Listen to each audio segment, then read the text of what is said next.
R.S. Baba, Honorable Senior Executive Vice President Mr. D.P. Singh, and Honorable Senior Chartered Accountant Mr. Sunil Gupta. Indeed, a proud moment for Chandigarh University and a pious moment for each and everyone present over here. A moment we are going to cherish the most of our lives now. A very, very warm welcome to His Holiness.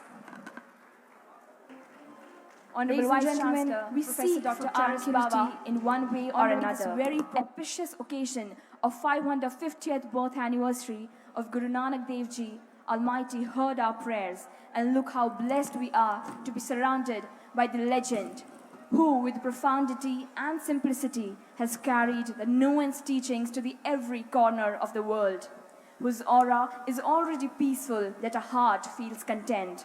Mind is more than refreshed and soul is mesmerized. Ladies and gentlemen, on behalf of Chandigarh University, it is my proud privilege and great honor to extend my ecstatic and euphoric welcome to the most influential and phenomenal personality, Honorable Nobel Laureate, the one and only His Holiness, the 14th Dalai Lama.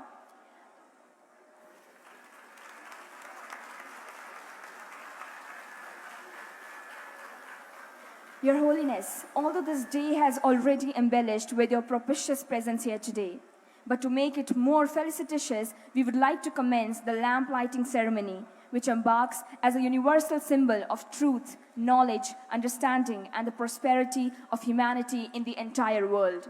So for the same, I request our Honorable Chancellor, Sardar Satnam Singh Sandhu, Honorable Vice Chancellor, Professor Dr. R.S. Baba, to kindly accompany His Holiness to enlighten us all by lighting the lamp of unity and prosperity. Lighting the lamp of strength, unity, and knowledge. The light which paves path for each and every individual on this world. The light which removes darkness and hindrances and shows us way to acquire each and every one of our aspirations in a way that everyone gets benefits. Yes, ladies and gentlemen, indeed, a moment that we cannot forget the most of our lives now. What an auspicious and pious moment for all of us to have with us the legendary His Holiness 14th Dalai Lama, the most prominent spiritual leader, lighting the lamp of unity, knowledge, and strength, and paving the path of all of us for acquiring our inspirations and acquiring our dreams for the rest of our lives. A moment that we are going to cherish for the rest of our lives, ladies and gentlemen. The unforgettable and the unparalleled, the unpassed moment for each and every one of us.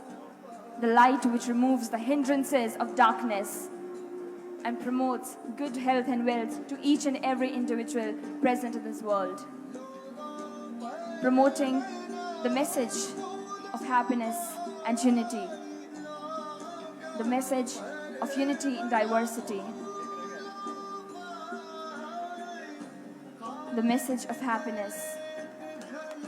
Yes, ladies and gentlemen, the message of lighting each and everybody's world with your good deeds and karmas.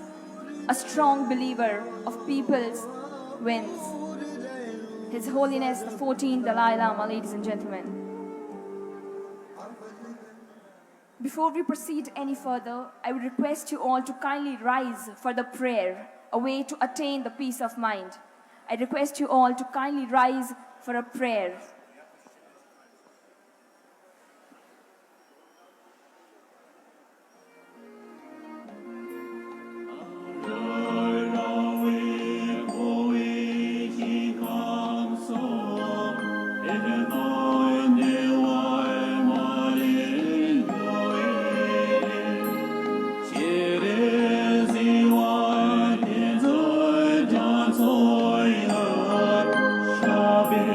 City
Thank you so much, everyone. You may take your seats now.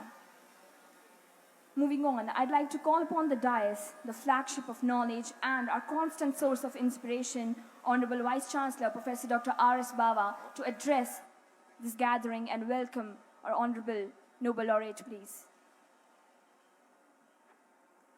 Thank you very much. His Holiness, Nobel Laureate, the Dalai Lama-ji, Honorable Chancellor of the University, Ram Singh Sandhu-ji, Mr. Tenzin Takla, Secretary to His Holiness, His Excellency Mr. Abhimanyu Gehlot, IFS, His Excellency Mr. D.D. Bhutia from Ministry of Home Affairs, my colleagues, Mr. Gupta, Mr. D.P. Singh, Dr. B.S. Sohi, other dignitaries, distinguished faculty members, my dear students. It's another historic day for Chandigarh University for a number of reasons. The most important being that we are getting the blessings of the Dalai Lama. His Holiness,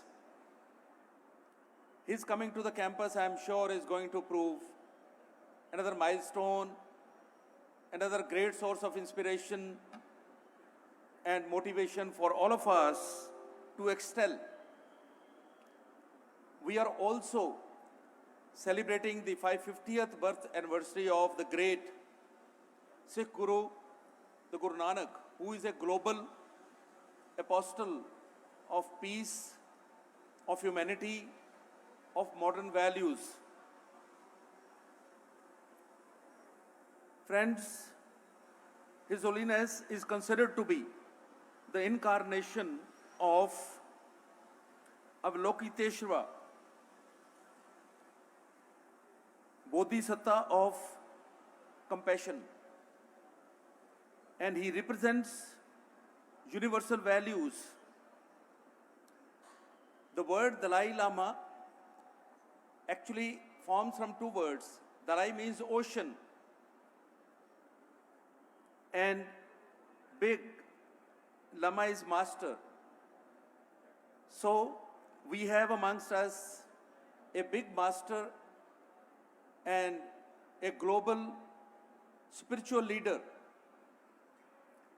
The thought process which His Holiness has been promoting, I have just a few quotes, His Holiness. And His Holiness says, there is no need for temples, mosques or anything. Our own brain, our own heart is the biggest temple in this world. His Holiness, this resembles so much with the teachings of Guru Nanak, that we have to search our own heart, we have to search our own soul. And His Holiness also says, a good heart is a source of all happiness. You conquer your own mind, your own heart, and you are the happiest person on earth. His Holiness, this also goes as much with the teachings of the great Sikh master Guru Nanak. His Holiness further says, we must transform our thoughts and behavior on a daily basis. My dear students, these are the teachings which will take you anywhere in the world. The distractions are so many. The provocations are so many. The instigations are so many. And so many kind of temptations. Therefore, His Holiness says, we must transform our thoughts and behavior on a daily basis to keep yourself on the track. His Holiness became the Dalai Lama in a formal manner on January 26, 1940.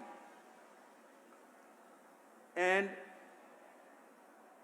he eventually assumed full temporal political duties on 17th November 1950 at the very young age of 15 years only. And he has shared his thoughts on a variety of subjects, from science to philosophy to spiritualism, of which of course he is a master. And he has been talking about welfare of Tibetans in particular, environment, economics, women's rights, non-violence, interfaith dialogue, physics, astronomy, Buddhism and science, cognitive neuroscience, reproductive health, and sexuality, along with various topics of Mahayana and Vajrayana, the Buddhist teachings.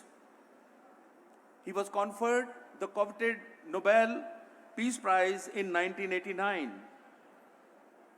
My dear friends, the Time magazine named him one of the children of Mahatma Gandhi and his spiritual heir to non-violence. My dear students, we have amongst us a man so tall, His Holiness, that encompasses the compassion of the whole universe. His teachings, his blessings, his love for the mankind is unparalleled. He is a true global spiritual leader.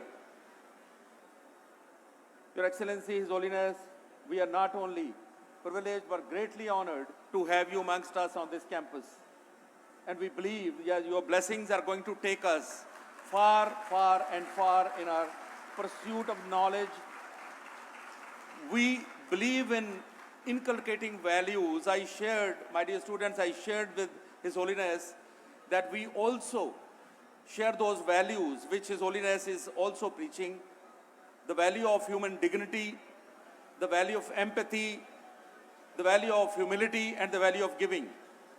Your Holiness, your blessings, I'm sure, are going to make us more and more capable of implementing all these things. Once again, a very, very hearty welcome on behalf of all my students, everyone present here, inside and outside the Pandal. Greatly honored, Your Excellency. Thank you. Thank you so much, sir. Ladies and gentlemen, who isn't aware of Guru Nanak Dev Ji and his awakening teachings, which have paved the paths of not just those in need, but blessed who lost hopes of single ray of happiness?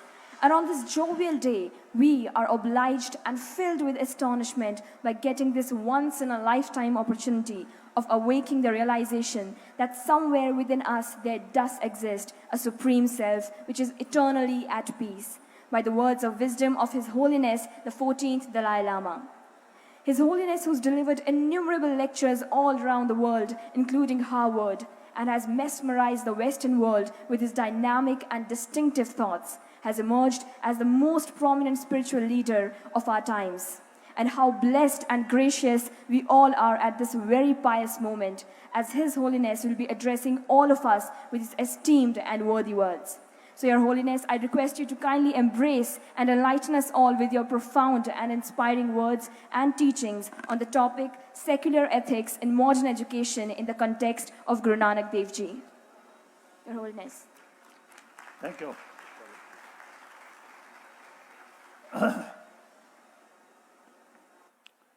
Respected elder brothers, and sisters, and then the rest of younger brothers and sisters.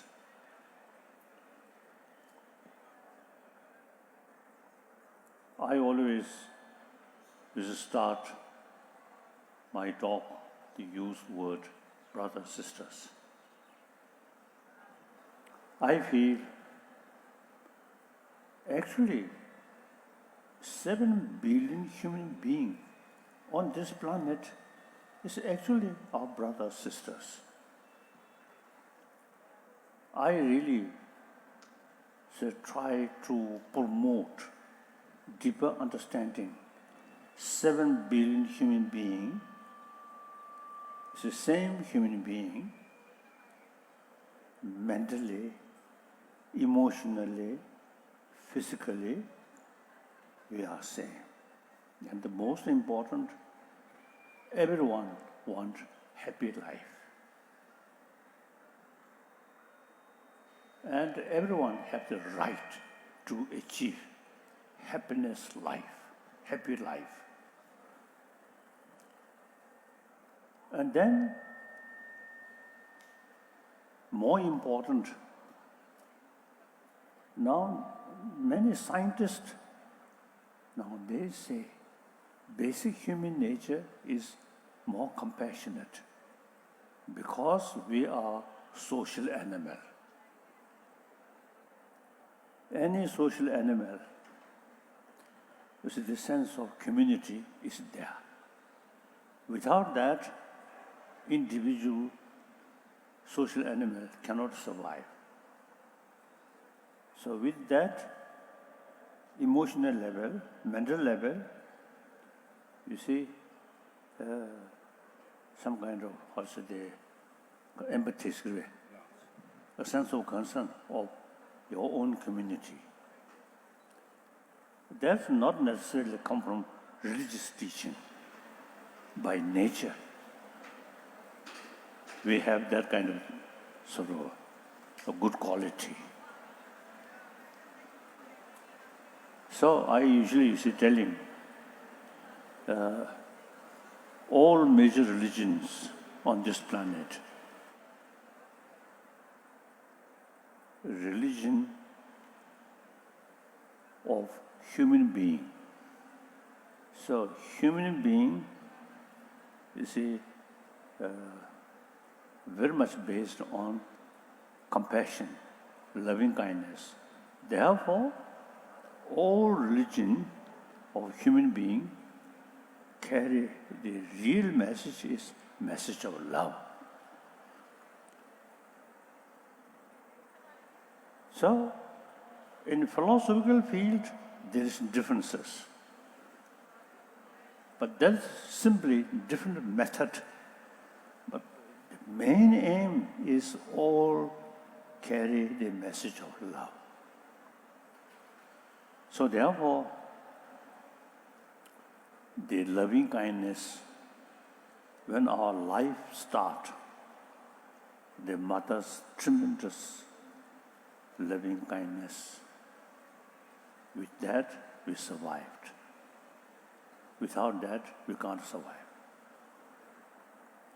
So our life starts from that. And then, during our life, so no matter what your professions and your sort of what's the status, we all human beings. We all come from our mother. I don't think when you born with this beard. Otherwise, we all used to be same way we born. We all used to survive with mother's tremendous affection. So our life starts that way. And basic human nature is more compassionate. So now we should pay more attention about these basic human values. Now, sometimes, you see, existing modern education very much oriented about material value, not to pay much attention about our inner human value. That is very important. So, this modern education come from West. In this country, mainly introduced by Britisher. So they have no idea how to tackle our emotion. Now, in this country, over 3,000 years already developed a sense of concern of our inner being, inner value. So the concept of ahimsa, before Buddha come, before Mahavira come, already developed concept of ahimsa. And ahimsa automatically very much sort of based on karuna, take care about other. So logically, person who take care about other, then there is no possibility to harm them. So non-violence, action level, non-violence, motivation level, karuna.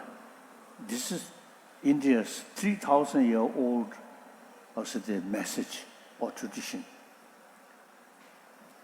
So then Mahavira and particularly Buddha come and follow that tradition.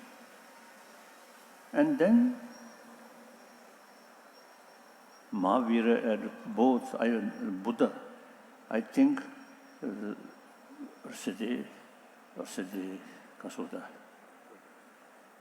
make effort to promote the concept of ahimsa and karuna, and particularly Buddha.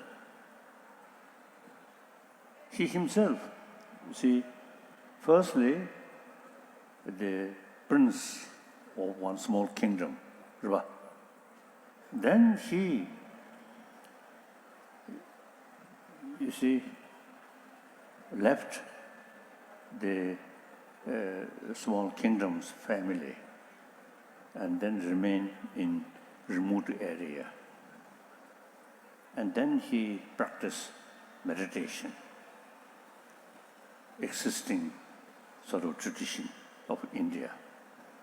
Then eventually, you see, he became Buddha, enlightened. So he taught us certain sort of the complicated philosophy. So in philosophical field, Buddha made, I think, a lot of contribution. So as soon as Buddha enlightened, you see, he expressed, now I found certain sort of philosophical sort of concept, but this moment, you see, publicly, or say, because mentioned, it won't sort of much help.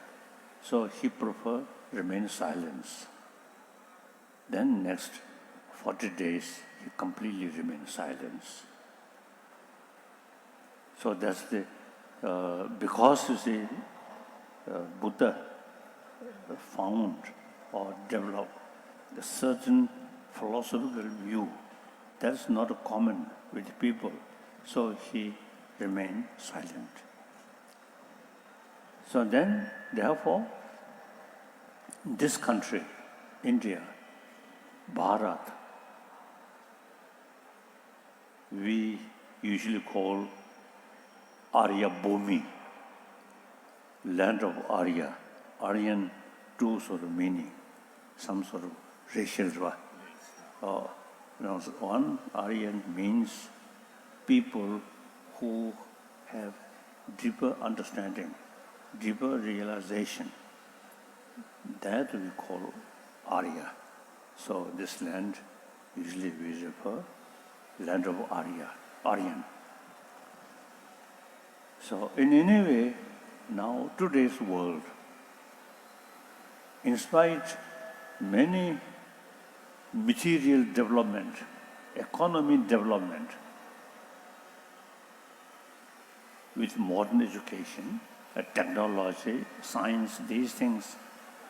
But as far as inner world is concerned, today's world truly lacking inner peace. A lot of jealousy, a lot of anger, fear.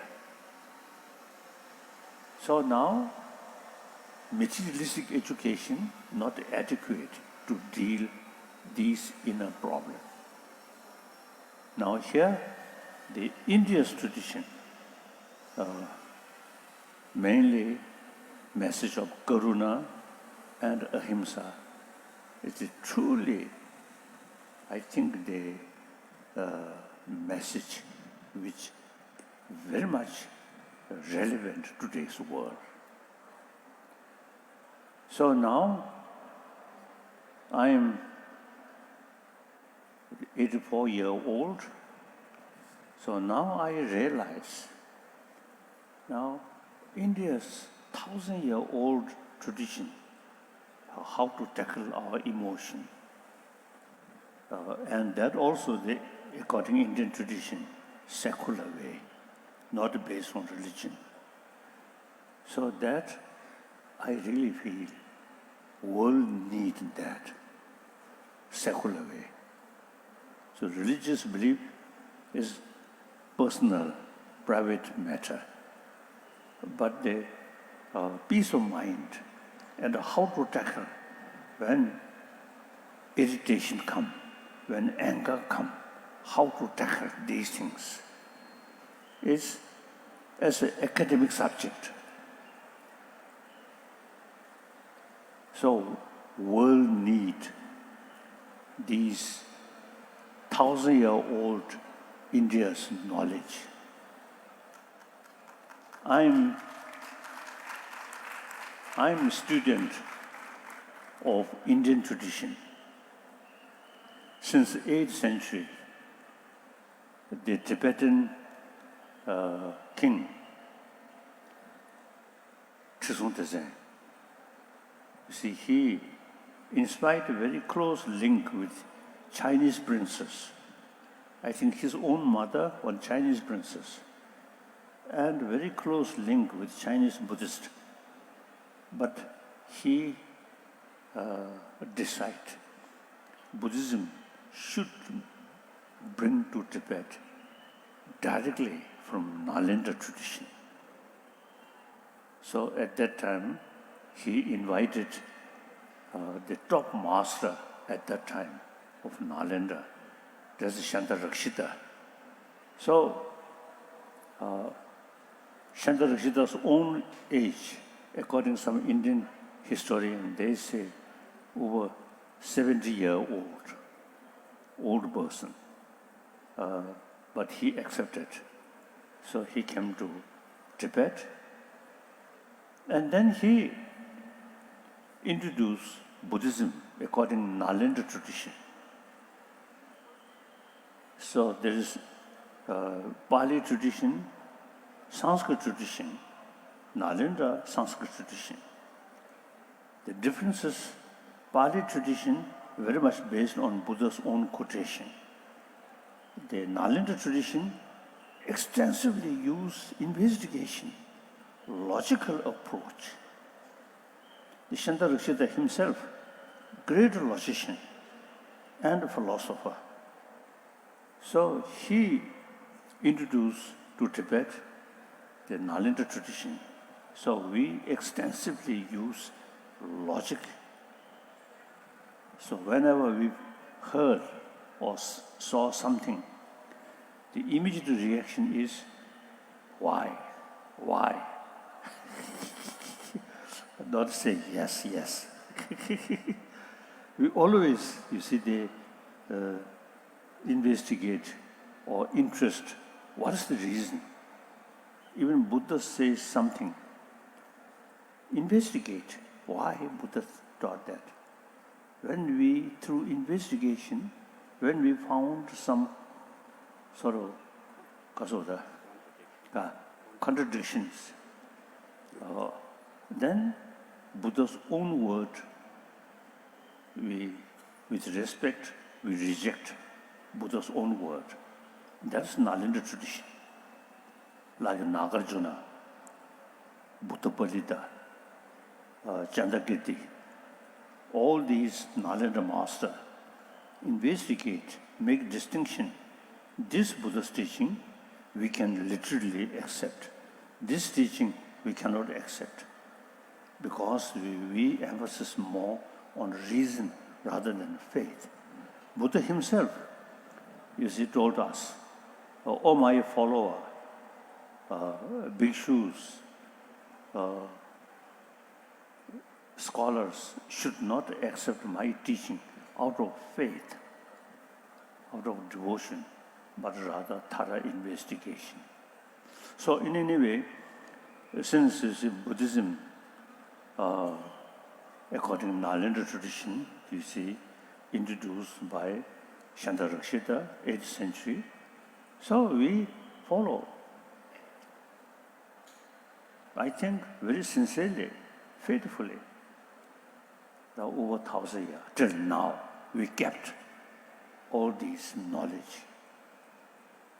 So I usually describe myself. So when you introduce, great leader or some reincarnation of our Lokuttara, these are, me personally feel nonsense. Realistically speaking, I'm a human being, I'm Tibetan, a Buddhist, then student of Nalanda tradition. At least, you see, I think 13 years I study as usual way. When I carry study, there's no exception as a Dalai Lama. No. In fact, this is my teacher, my tutor, always keep one whip to threaten me. So we, as normal monk student in these big monastic institutions, I study. So our way study is root text, learned by heart. Then commentary. These root texts wrote by many Nalanda masters. And then commentary. Many commentary, again Nalanda masters sort of commentary. Then, of course, Tibetan commentary, and commentary wrote by Tibetan, also there we study. And then we extensively use debate. So all these, we very much sort of also the approach, logical approach. Therefore, debate is very useful, very useful. Debate is sharpening your mind. So if, may I say so, my mind quite sharp. So these are not something special, this individual person, but our tradition.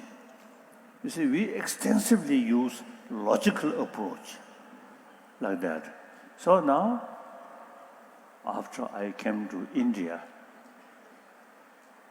and also visit Europe, America, and the former Soviet Union and this area, eventually I noticed, the knowledge which we kept originally come from Nalanda, that is something really necessary to today's world. So now, Firstly, India,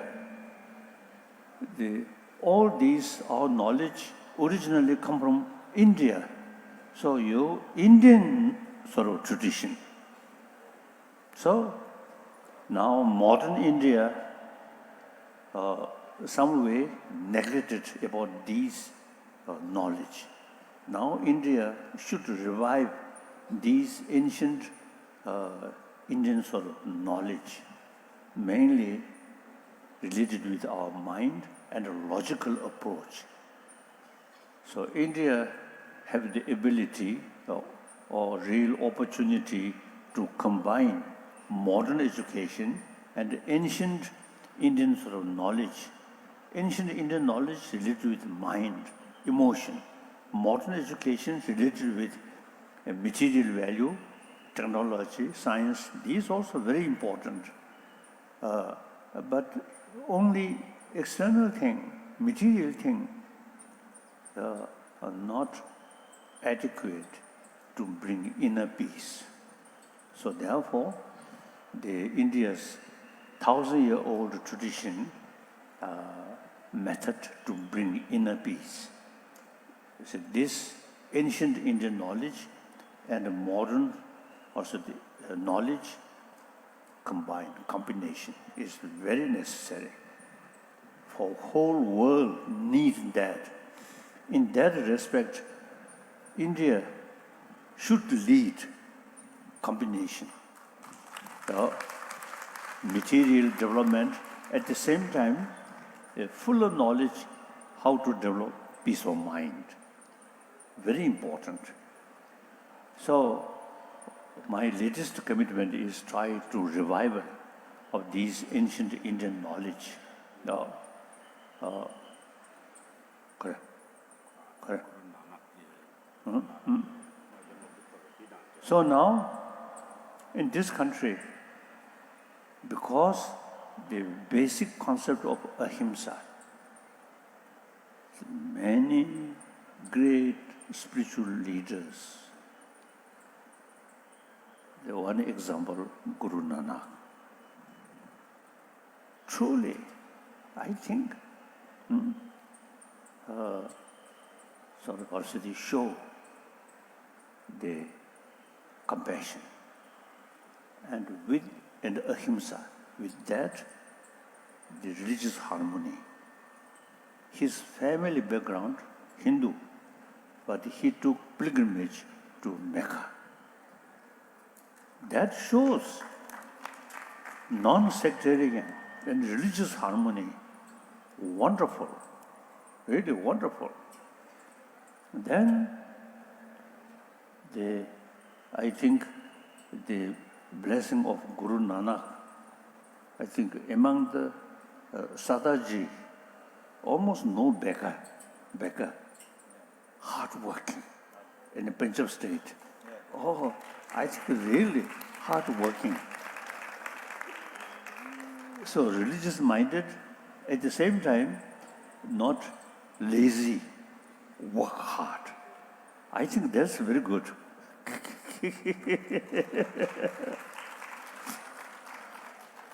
So, now you see the one special kasota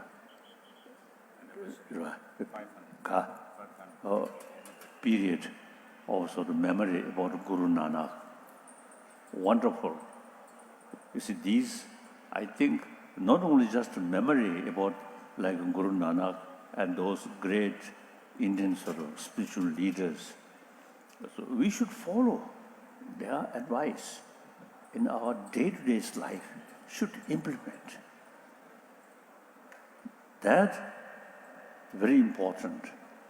So I think I feel now the most part, major sort of portion of my life spent in this country. And then also, I am longest guest of Indian government. So I really feel India is a great nation. These knowledge,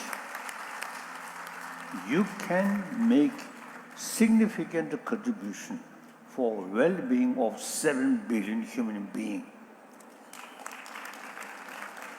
So wherever I go, I always talk about the secular ethics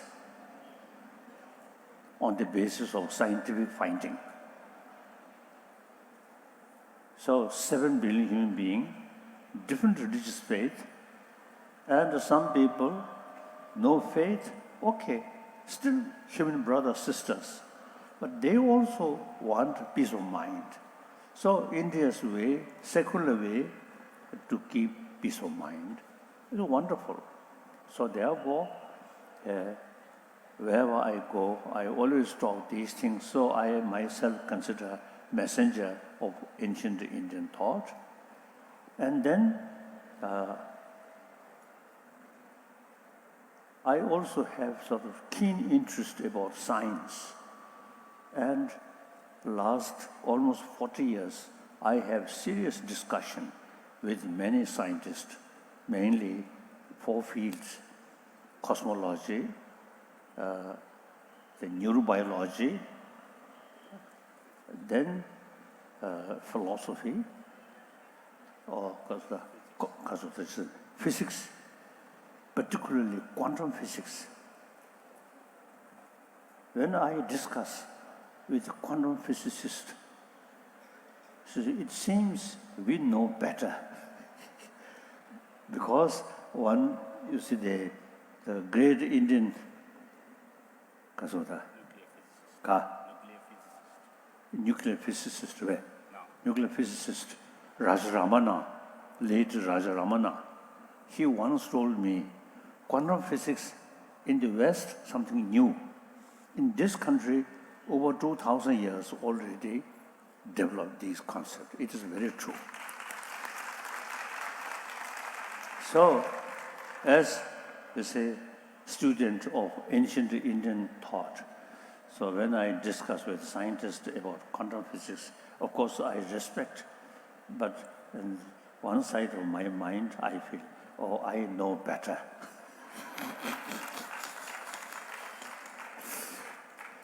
And then psychology, ancient Indian psychology, really wonderful, very sophisticated. So sometimes, if may I say so, when I discuss with Western psychologists, then their sort of understanding about human mind seems like kindergarten level. The ancient Indian sort of psychology, Indian sort of knowledge about mind, about emotion, how to tackle these, really highly developed. So compare that, existing Western psychology looks like kindergarten level. So there is a real sort of rooms to further develop.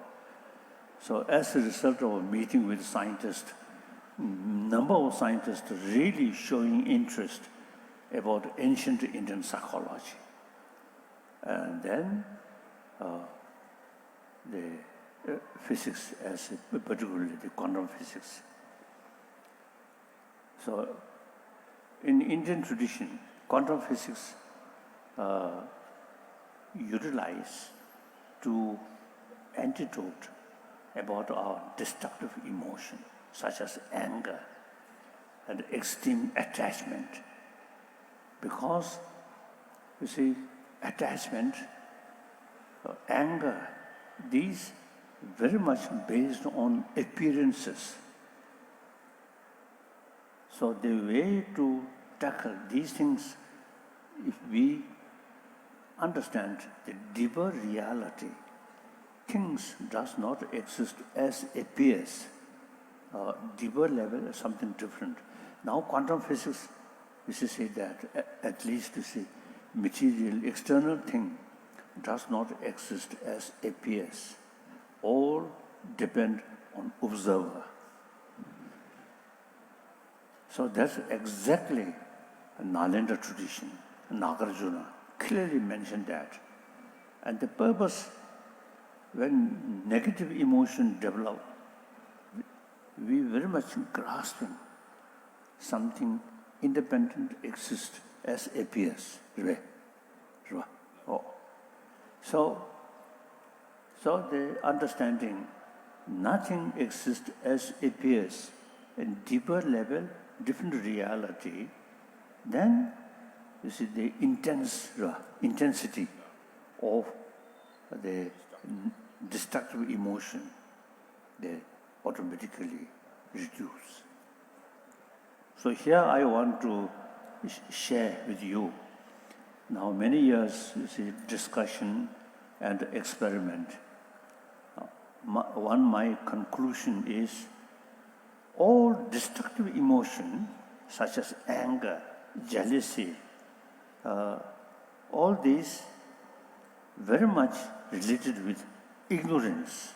Ignorance means, you see, they accept the reality as appears. So, all destructive emotion based on ignorance.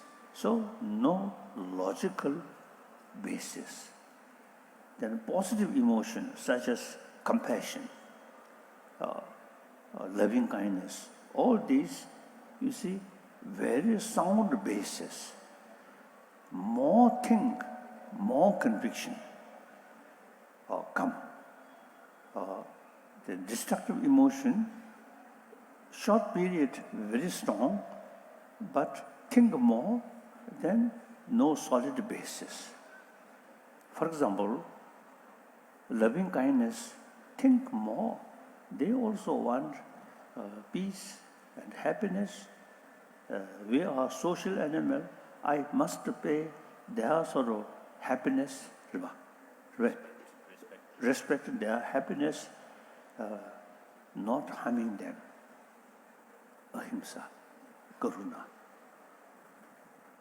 And then, so there's plenty of reasons. So thinking more, so year by year, the strength of compassion, karuna, increasing because sound basis. Anger, all certain way, anger come. You see, you burst shouting, and even if some glass crushed. But if you feel the next 1 day, 2 days, then you feel shy. And 2 days your enemy, you feel very angry. But eventually that person, very possible, become best friend of you. So therefore, like anger, jealousy, these no profound basis. No, just emotion. So there is a real possibility transform society. Too much anger, too much jealousy, too much fear can reduce, because there is no sort of logical basis. Other hand, compassion. With compassion, forgiveness. These are very sound basis. Then also many emotions, destructive emotions such as anger, jealousy, these fear, these very much related with self-centered attitude, me, that. For that, altruism, we are social animal, respect all the community, that, you see, thinking automatically reduce the self-centered attitude. So therefore, you see, human brain, marvelous. This brain properly utilized, reasoning, investigation, then our brain intelligence combine warm-heartedness. Then your life, firstly, your mind become very peaceful mind. And then through that way, you see, you really become as a friend of the whole society. Okay. So they're selfish. Selfish, they are taking care of yourself. But that selfish should be wise selfish rather than foolish selfish. Think just you. That's foolish. So we are social animals. In order to fulfill your own interest, take care about other. Make more friends, then you get the benefit. Okay, so wise selfish is much better than foolish selfish. Okay, like that. So now in this respect, education, like this university,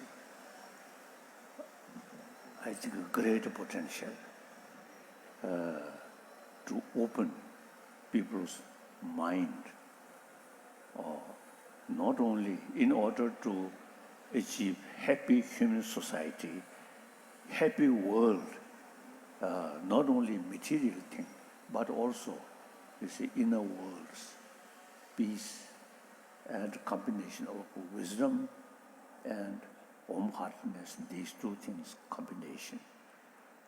Now in India, over 1,000 years, this tradition there.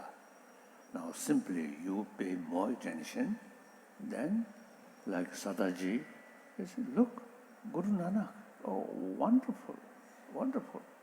So this country, and Buddha also Indian, and all those great thinkers all are Indian.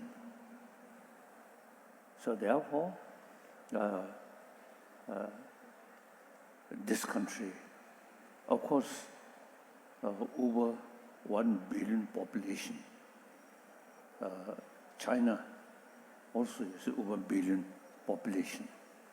So China, traditionally, Buddhist country, many Chinese people, wherever they live, some Buddhist temple there.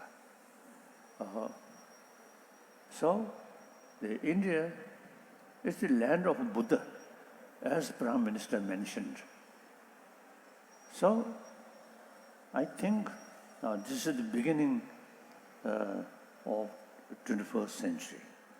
I think through our effort, mainly through education, not puja, but through education, I think the remaining this 21st century, I think later part of 21st century, can be more peaceful, more sort of, compassionate world, very possible through education, not through prayer, but through education.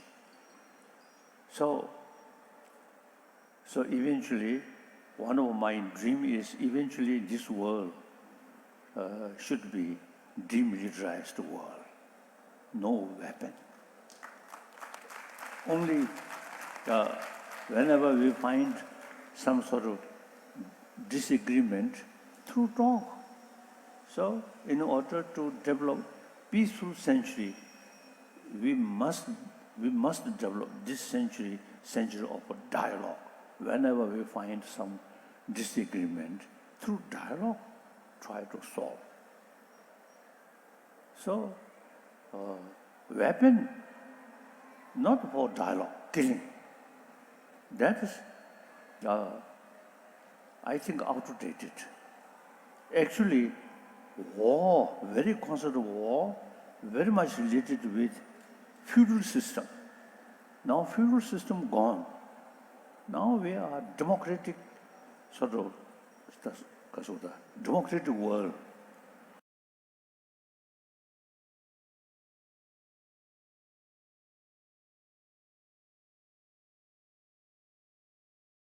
The spiritual leaders, world belongs to the people. Each country belongs to the people of that country.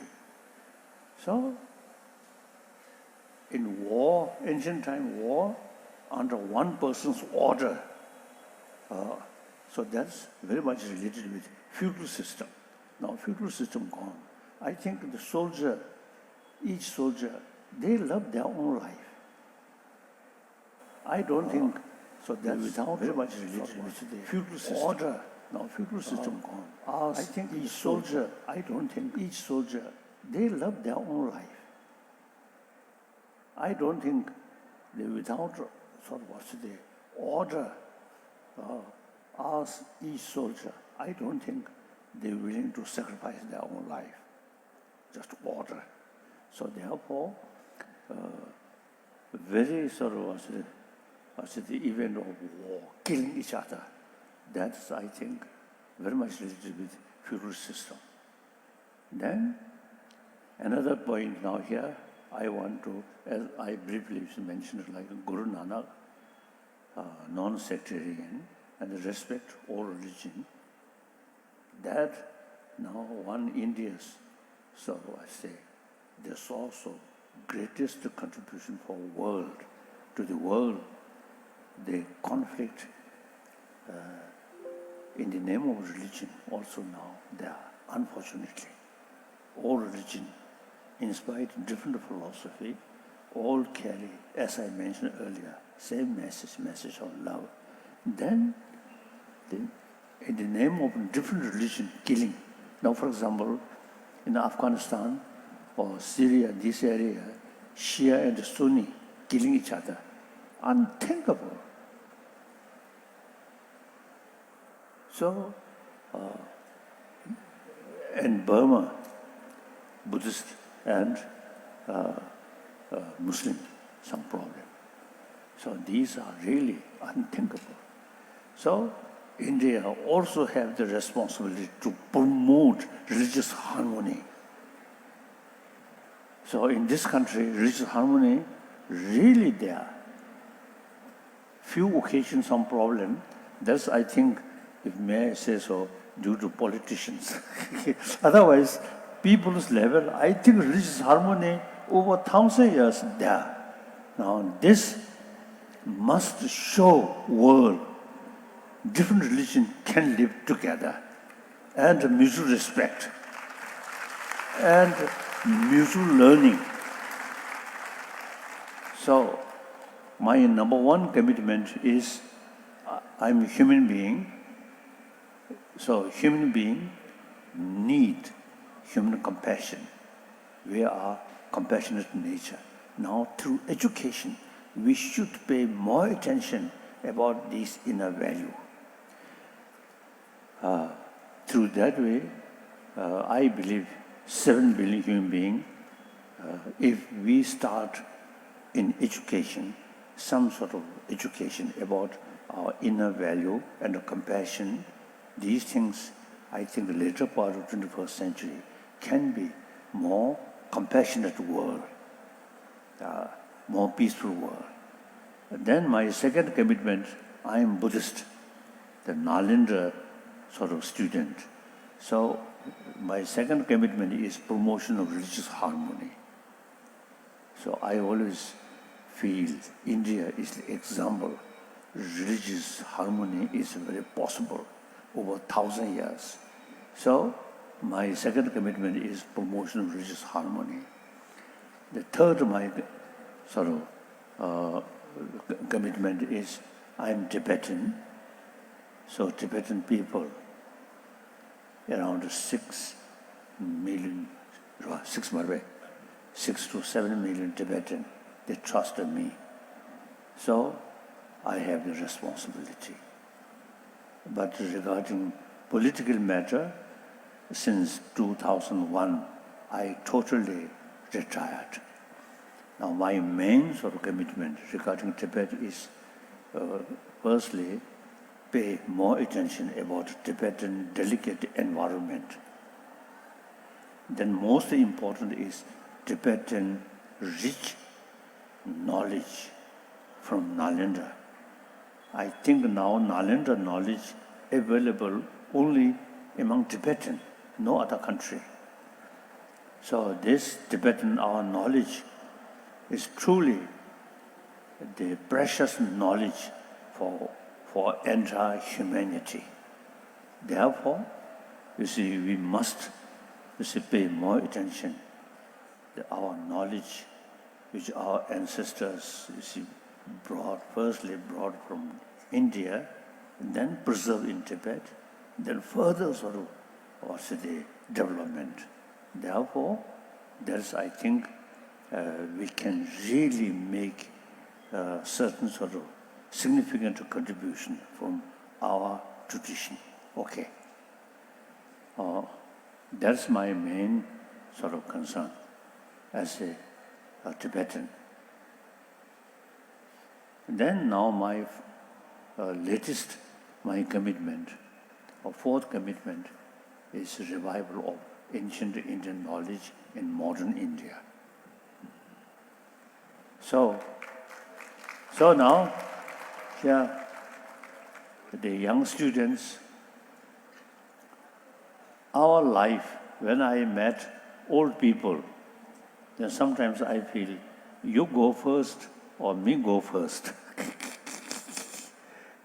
When I sort of met young people,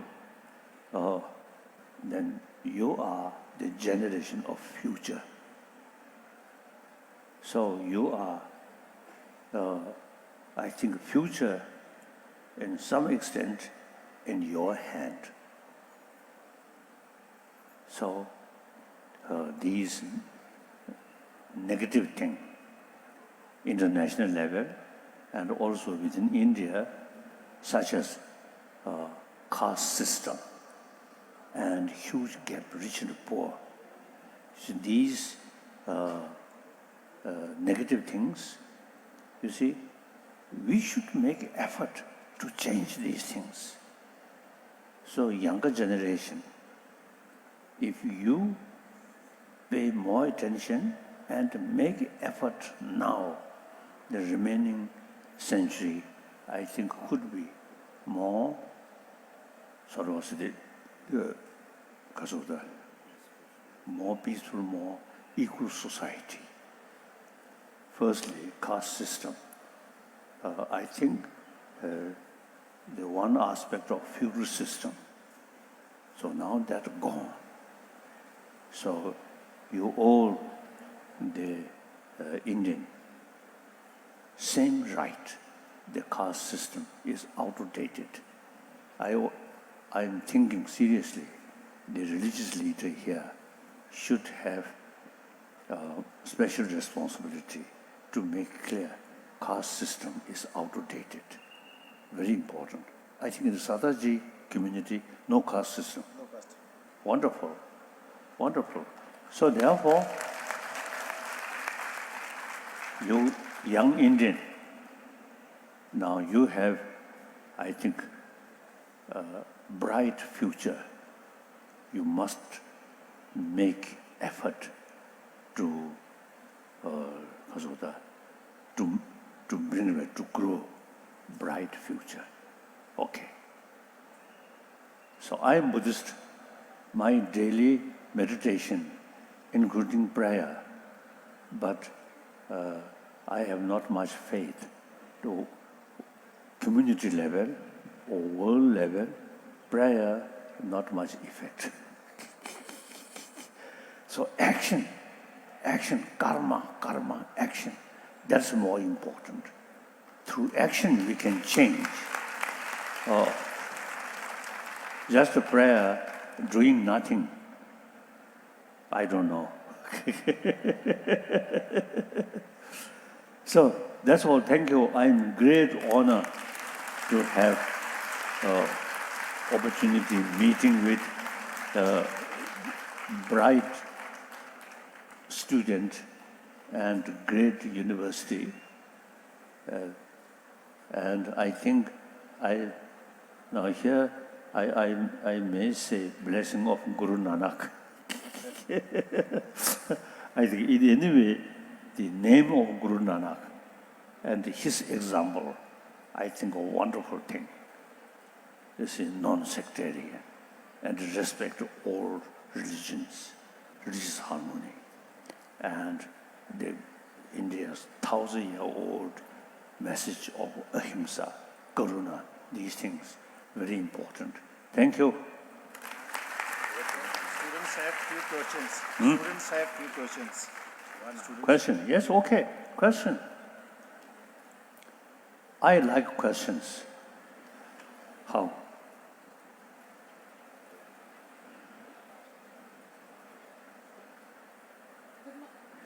Yesterday also I mentioned. Yes. Good morning, His Highness. A very warm welcome from Chandigarh University. I'm Manvi Sharma from CSE Department, and I would like to ask that according to recent news, His Holiness has been invited by Punjab University. So, according to you, what should we do to pay real homage to Guru Nanak Dev Ji, as His Highness has been invited by the Punjab University for the celebration of Guru Nanak Dev Ji's 550th birthday celebration. So, according to you, what should we do to pay real homage to Sri Guru Nanak Dev Ji in true sense? Karsa. Guru Nanak, Punjab University, and the University, also, the Chiwadi Dirisha, Kontutaji, Sikhi, Chiruzi, the Chane, Guru Nanak, that's Une, the Guru Nanak, the Shabjit, Shabjit, Culture. That's firstly, Karuna, Ahimsa, and religious harmony. These are, I feel, Guru Nanak truly, will make example of 1,000-year-old India's tradition. So we should follow their example. Okay. Then, next question.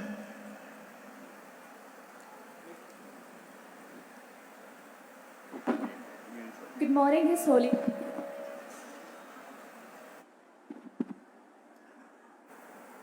Where? Good morning, His Holiness. My name is Snober and I'm from Liberal Arts Department. Sir, my question to you is that recently the Government of India has met the long-standing demands of the people of the Ladakh region by providing them the UT status. So, sir, what are your views on this decision, and do you think that this would help in promoting development in the Ladakh region?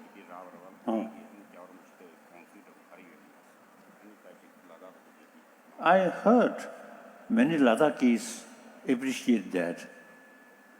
So,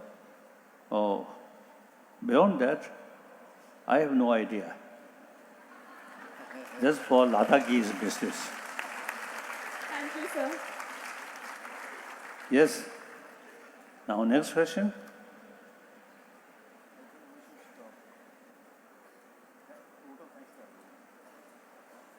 Last. No, I think no hurry. Okay. Yes. Few more questions. Yes. Good morning, His Holiness. My question is, what's your opinion about sustainable development, since our environment getting degrading day by day for human needs? We are actually degrading human environment for the human needs. So, what's your opinion about environment? Kasa. Sustainable development. Ka. Oh. Ka. Sustainable development.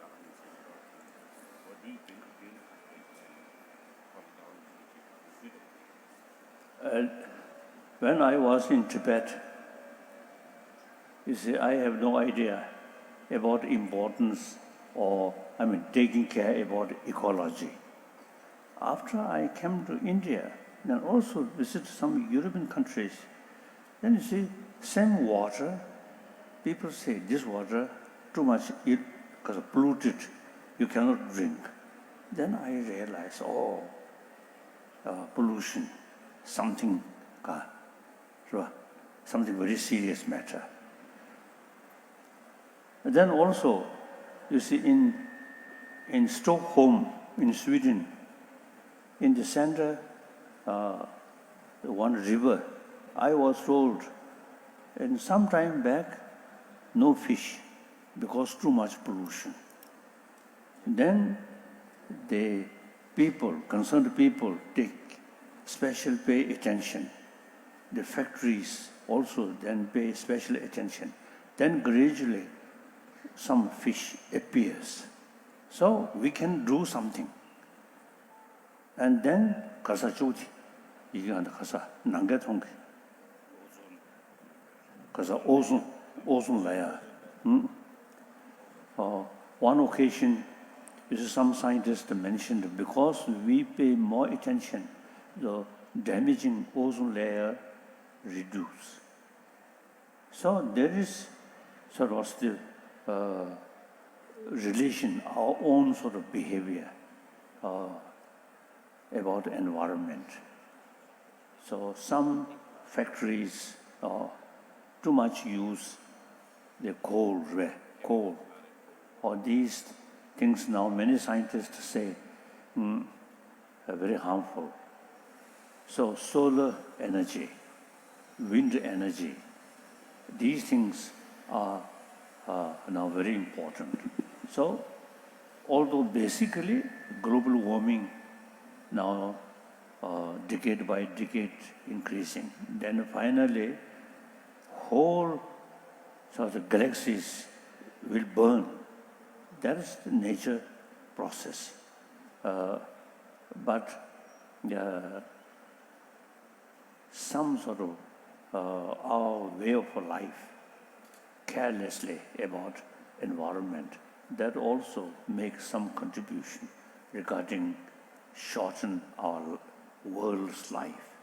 So we should pay more attention about environment.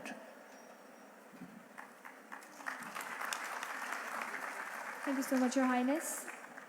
This will be the last question we would be able to take for this interactive session. Yes, we have somebody in the front. Can we have the mic, please? Microphone. Here. In the front. No. Wait. Microphone.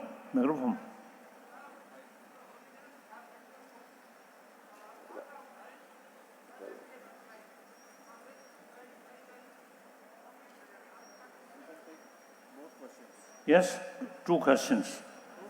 Hello, His Holiness, I'm a teacher.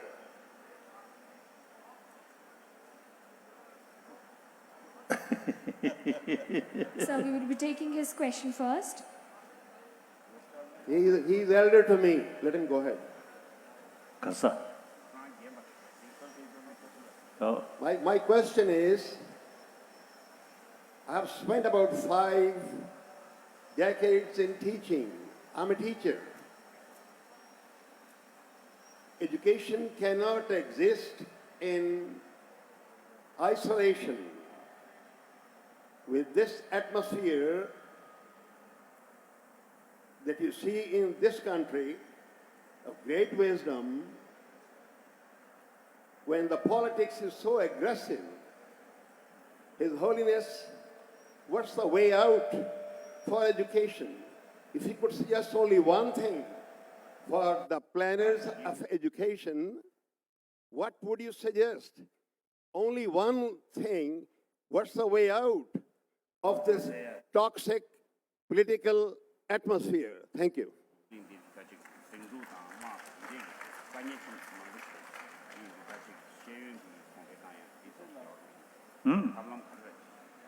Now, I already mentioned existing education, particularly in the West, not adequate.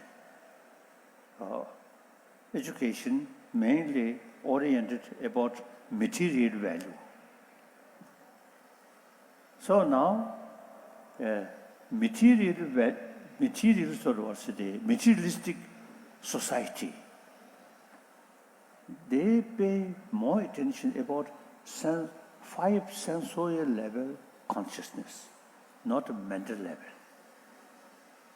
So the problem, anger, these come from mental level, not a sensorial level.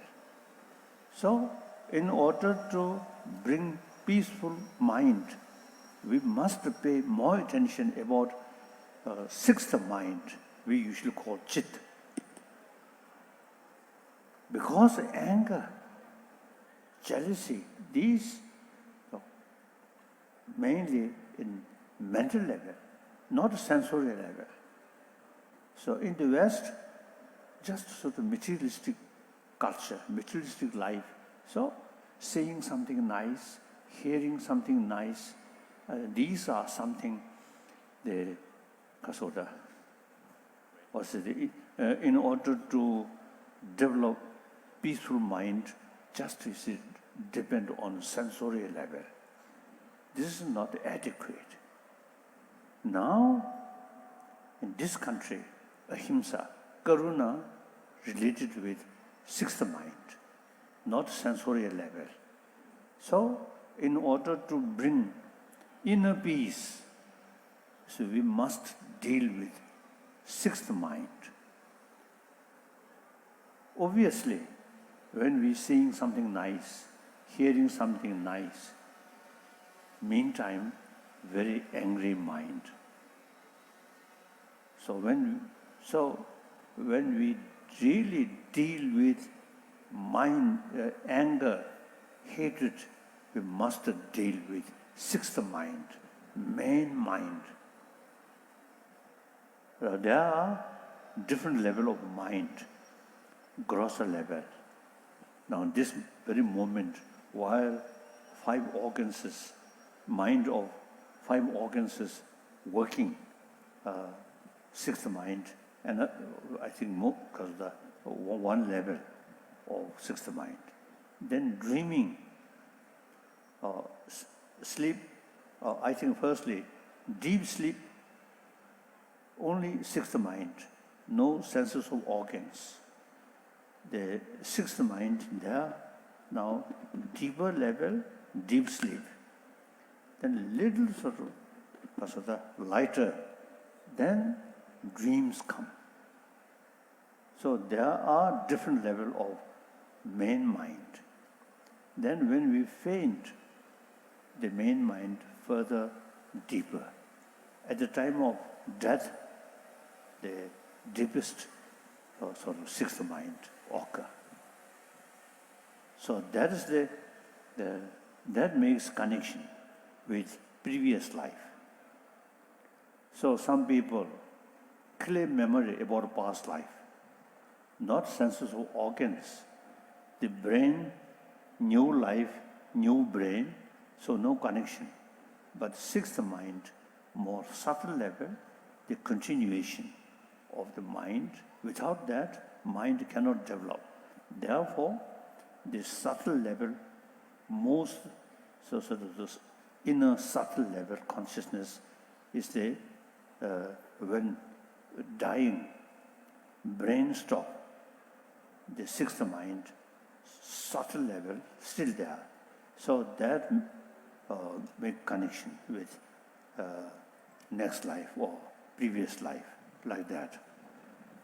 So the explanation about those people who remember about past life, or people who remain, their body remain very fresh, but actually, according to medical scientists, now brain already stopped. So, the explanation, these things on the basis of innermost subtle mind. Okay. Thank you so much, Your Holiness, for illuminating us with your words of knowledge and wisdom. That one Sataji.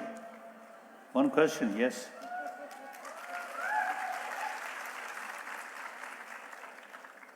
His Holiness, with your blessings, I had the very happy occasion, very blissful occasion of going through your book, The Art of Dying and Living a Better Life, for which I profusely thank Your Holiness and seek your blessings. Oh. Thank you. Thank you. Thank you. Thank you so much, Your Excellency. Today was indeed a day of once-in-a-lifetime opportunity, a day where we had the gracious moment of having amongst us the notable personage, His Excellency, the 14th Dalai Lama. We cannot express our gratitude in words. Therefore, on this occasion of 550th birth anniversary of Guru Nanak Dev Ji, Chandigarh University feels immensely elated to present the Global Spiritual Leader Award to Your Excellency. as a small token of gratitude and acknowledgement for your innumerable momentous contributions for maintaining the fundamental positive approach of peace and oneness of humanity throughout the entire world.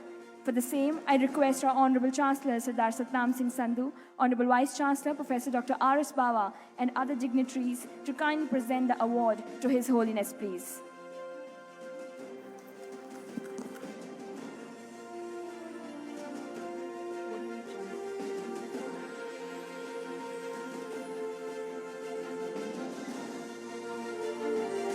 Small token of gratitude from Chandigarh University, as we are immensely elated by his illuminating presence here today.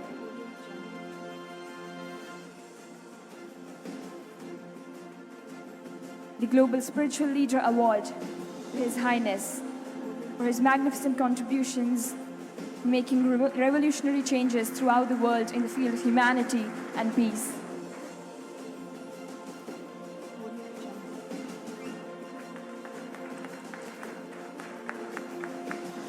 Also,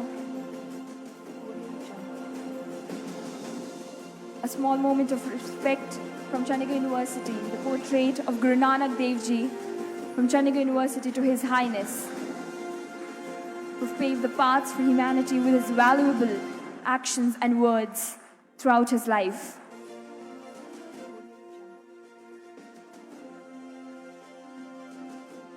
And a portrait from the student fraternity of Chandigarh University, a handmade portrait by the student, the fine arts student, Akash Azad of our university. A small token of love and gratitude from the Chandigarh University.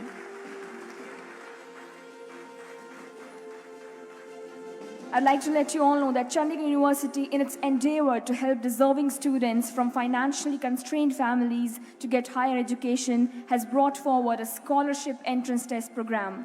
So we would request His Holiness Dalai Lama to launch this Chandigarh University scholarship entrance test program, an initiative by Chandigarh University to help the students from backward families to attain higher education at awardable prizes.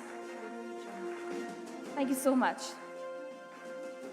Now, to conclude this miraculously blessed event of today, which has given us lifelong teachings, I would like to call upon the dais, Honorable Senior Executive Vice President, Mr. D.P. Singh, to give the concluding marks and present the vote of thanks, please.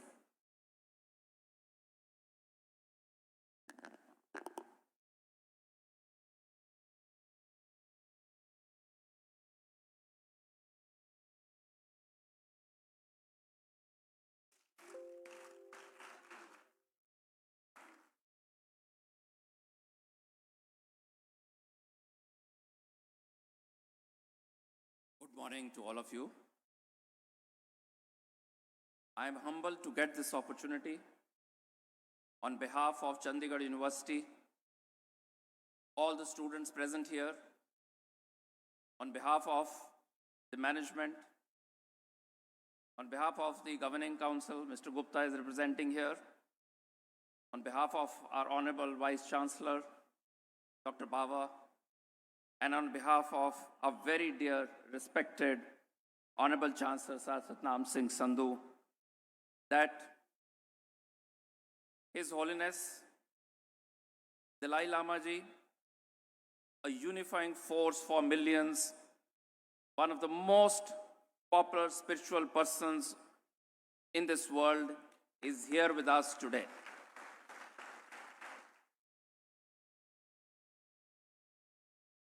To all seated here, I have to say that his childlike smile, which I'm sure you have noticed, his childlike laughter, the halo of calmness are so endearing that one just wants to continue to look at him. The words spoken by him are one of the most respected and recognized moral voices on this planet. His reflection of the highest form of compassion, a symbol of tolerance, courage, wisdom, transformational thought, transcending all differences. His Holiness is a messenger of love, happiness, religion of humanity, karuna, ahimsa, and as he said, always a student having a curious mind. His message on Guru Nanak's secularism and respect for all religions is really embedded in our hearts, and it's a very strong message that this world needs to take over. I also take this opportunity to thank all those who have accompanied His Holiness and have worked closely with the Chandigarh University teams, guiding them on all the requirements to make this event and your presence a success. Thank you very much, sir.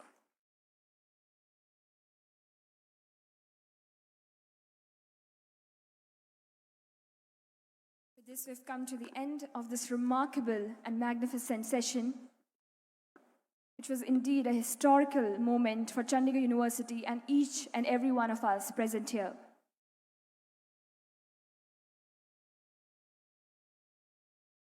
The presence of His Holiness has illuminated and magnified each and every one of us present here.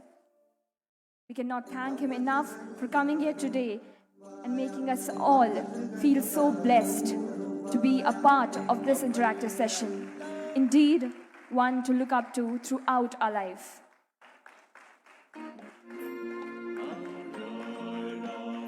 All these moments that we will be cherishing throughout our life. Indeed, one of the rare opportunities that we all got to catch the sight of His Holiness, the notable personage, indeed a spiritual leader, the prominent spiritual leader of the world.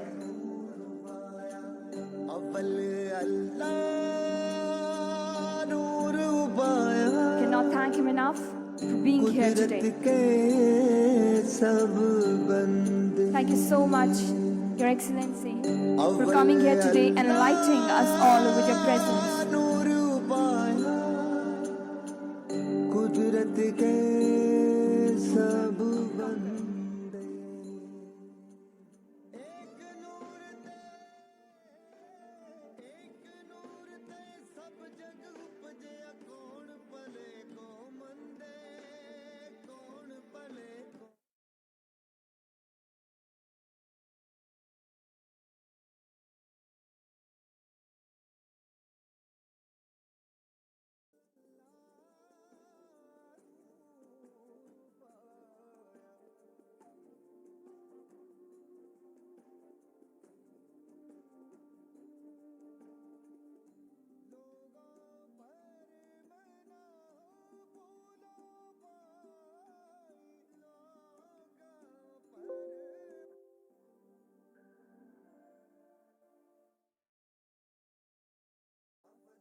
Ladies and gentlemen, His Excellency, the 14th Dalai Lama.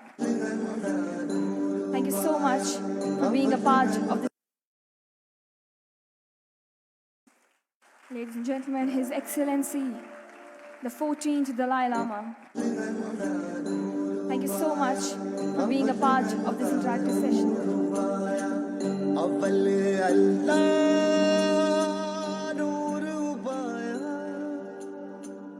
कुदरत के सब बंदे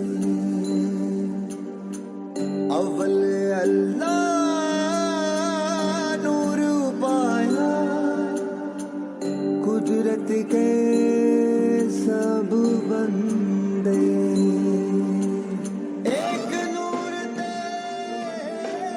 एक नूर ते सब जग उपजया कौन भले